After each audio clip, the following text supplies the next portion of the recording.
All right, and welcome back to Moto 219. Today we're going to take a look at a pad swap on a BMW GS1250 with Brembo calipers. This is not a brake service. We're not going to inspect the calipers. We're not going to check the disc brakes for run out. We're going to slap pads on, and we're going to do it fast and furious, under 1 minute and 30 seconds. So hang on and let's get to it.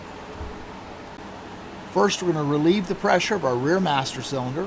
You'll note that I'm putting a towel around it just to keep it nice and clean. You do not have to pull the cover all the way off. You just have to loosen it. Next, you're going to want to locate the two hairpin style clips at your rear caliper and remove them.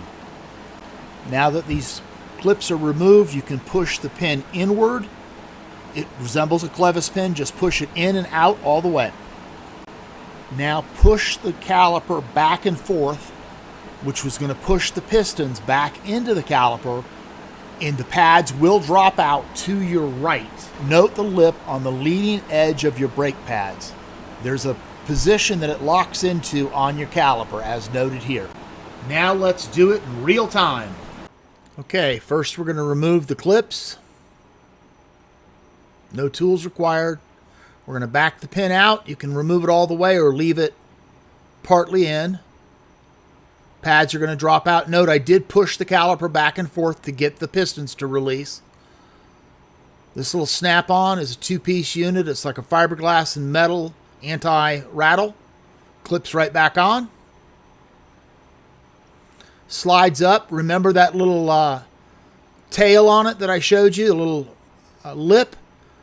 You can feel it as you go in. Slide it up and in. Now you're up. And it's a matter of getting it aligned, get the pin in. It can be a little tough to get the pin through both the anti-rattle layer and the pad.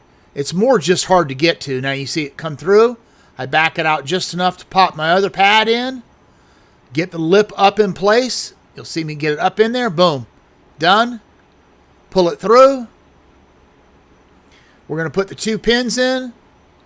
And the only thing left to do now is tighten up the master cylinder cap, pump the brakes to bed the brake down, the pads against the rotor, and you're ready to roll. And that is done.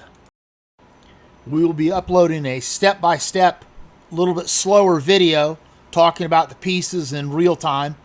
Takes maybe 3 minutes in the next couple of days. Look for it. So like and subscribe. Thank you for watching.